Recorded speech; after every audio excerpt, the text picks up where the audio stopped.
Kawan-kawan sekalian, jadi ternyata salah satu penyakit psikologis yang saya temukan itu adalah namanya people pleaser, yakni berusaha ingin menyenangkan semua orang. Jadi ada ternyata tipe orang yang dia tuh pokoknya gimana orang senang saja, ya. Dan dia pun nggak peduli, walaupun dia disakiti, walaupun dia kelaparan, walaupun dia ini orangnya harus mengorbankan dirinya, dia nggak peduli. Yang penting orang yang dekat dia tuh harus nyaman, harus senang, harus enak. Ya.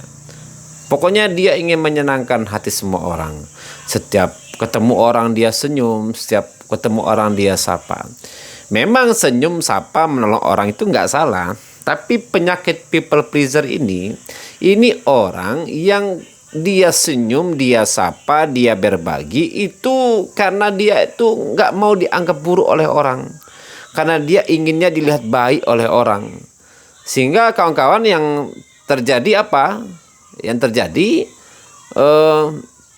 si people pleaser ini dia akan berusaha bagaimanapun caranya agar orang itu senang sama dia. Walaupun ada dari dalam diri dia atau orang di sekitar dia yang harus dia sakiti. Nah, apa ciri-ciri people pleaser? Orang yang cenderung ingin menyenangkan hati semua orang. Yang pertama, dia akan berusaha menyenangkan orang lain, bahkan kalau perlu agar orang lain yang di dekat dia senang, dia akan mengorbankan dirinya. Ya. Ini tipe menurut saya yang sangat radikal kalau bagi saya. Hanya dengan menyenangkan orang, dia harus mengorbankan dirinya. Lalu berikutnya ciri people pleaser, dia paling sulit mengatakan tidak. Kalau ada orang yang minta tolong, kalau ada orang yang pinjam uang contohnya, kalau ada orang yang minta bantu contohnya, dia paling sulit mengatakan tidak walaupun dia ada hal yang penting dia kerjakan. Tidak itu sulit dia katakan. Ya. Karena dia nggak mau. Nah ini penyakit people pleaser nih. Karena dia nggak mau, dia ini disebut orang yang sulit dimintai tolong. Dia nggak mau ada image negatif orang kepada dia nggak mau. Ini yang bahayanya. Ya. Lalu yang berikutnya, ciri people pleaser, dia selalu berusaha mengubah kepribadian dia di mana tempat dia kumpul atau duduk. Dia di lingkungan A, maka dia berubah kepribadiannya menjadi si A agar si A ini menerima dia. Agar lingkungan A ini menerima dia. Dia pindah ke lingkungan B, dia berubah kepribadian dia untuk menjadi lingkungan B agar lingkungan B ini menerima dia. Wah, tentu bagus dong sebenarnya, itu adaptif, beradaptasi. Kalau kawan-kawan, kalau di lingkungan A ini, contoh lingkungan A orangnya rajin ngaji, sedekah bagus, ibadahnya bagus, itu mungkin bagus saja untuk adaptasi. Tapi kalau ketika dia pindah ke lingkungan B, nyata lingkungan B ini apa? Judi, dugem, sampai mencuri, sampai berzina, itu bagaimana adaptasi? Itu namanya gampang terwarnai, ya. Malah dia nggak punya prinsip, jadinya nggak punya kepribadian, ya. Boleh saja kenal dengan semua orang, tapi yang dekat dengan kita tentu tidak semua orang, karena kita punya kepribadian, punya prinsip yang hanya kawan-kawan terdekat itu saja yang mungkin sama prinsip dengan kita. Nah, dan ini kawan-kawan pernah terjadi dengan saya dahulu sekitar 4 tahun 5 tahun yang lalu. Ketika saya pada saat itu cenderung bagaimana menyenangkan hati semua orang, saya tidak peduli. Mungkin saya lapar lah, mungkin saya nggak kebagian jatah lah. Dulu kan orang, wah, ya saya jujur saja hari ini saya katakan karena niat saya ingin disebut oleh orang itu baik, positif. Ya, saya paling nggak enak nih kalau ada dengar orang yang, wah si Yogi itu orangnya pelit contohnya. Saya nggak senang tuh, nanti saya bisa-bisa di depan orang itu saya bersedekah apa gitu. Niatnya sudah over actingnya arahnya kepada penilaian orang lagi. Nah kawan-kawan, jadi apa yang terjadi oleh diri saya untuk hari ini atau tahun-tahun inilah, semenjak tahun kemarin tahun ini, saya sekarang lebih banyak dalam kehidupan saya lebih suka mementingkan diri saya sendiri. Ya. Saya lebih suka mementingkan diri saya sendiri. Wah, ego dong Bang Yogi. Enggak ego. Bagi saya enggak ego. Bagi saya, dengan saya mementingkan diri sendiri, saya mencukupkan diri saya lebih dulu sendiri, maka saya menghormati diri saya. Kawan-kawan, percayalah, kawan-kawan tidak akan bisa menghormati seseorang, tidak akan bisa, itu kalau kawan-kawan pun tidak mampu menghormati diri sendiri. Maaf, tunggu saya pause ya.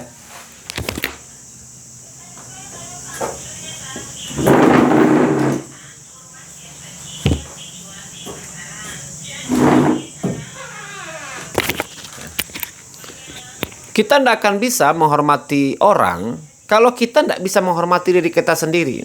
Ya. Maka kalau saya lebih memakai komitmen, saya hormati diri saya lebihkan ke diri saya cukupkan ke diri saya, baru nanti ke orang lain saya berbagi. Sehingga pengorbanan saya itu benar-benar saya ingin yang berbagi, bukan karena rasa tidak enakan, karena bukan rasa nanti dibilang pelit. Saya jujur saja, kalau untuk tahap sekarang, yang dari ilmu-ilmu atau buku-buku yang saya baca, saya untuk penilaian orang saya udah tidak terlalu pikirkan lagi. Saya tidak terlalu pikirkan lagi. Saya salah satu dai lah, bisa sebut dai di kampung saya. Itu udah nggak peduli lagi mau orang ini mau jutek mau tidak, sudah nggak peduli lagi ya. Karena ternyata salah satu yang harus kita sadari, realita kehidupan ini yang harus kita sadari adalah tidak semua orang itu senang kepada kita ya. Sebanyak itu orang yang senang, pasti banyak juga orang yang tidak senang kepada kita. Percaya sama saya.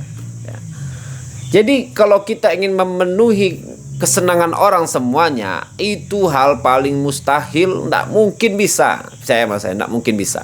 Ya. Dulu pernah ada kisah seorang bapak dan anak yang sedang menggiring kerbau. Dilihat oleh orang. Apa kata orang itu? Ini si bapak sama si anak kayaknya dia tidak punya ilmu, nggak punya akal. Kerbau ini kan untuk dinaiki. Kenapa dia nggak naiki kerbau ini? Mau aja dia giring. Kata bapak sama anak nih, kalau mendengar ocehan orang tadi, oh iya juga ya. Ya udah kita naikin saja kerbau nih. Akhirnya anak dan si bapak ini dia naiki kerbau tadi. Ketika dia naiki kerbau tadi, berjalanlah dia lagi, dikomen lagi sama orang. Apa kata orang? Ini anak sama bapak kayaknya nggak punya perasaan. Kenapa nggak punya perasaan? Ini kerbau ini udah nggak kuat. Lihat badannya segede gitu. Masa iya dinaikin dua orang langsung? Bapak sama si anak udah mikir lagi, iya juga ya. Kayaknya kita zolim juga nih ke kerbau. Akhirnya turunlah si bapak, si anak di atas. Udah jalan nih sedikit, dikomen lagi sama orang. Ini si anak gak punya otak kayaknya ya. Apa durhaka kali dia? Masa bapaknya disuruh jalan, dia di atas kerbau? Waduh, ya juga ya, kata si anak.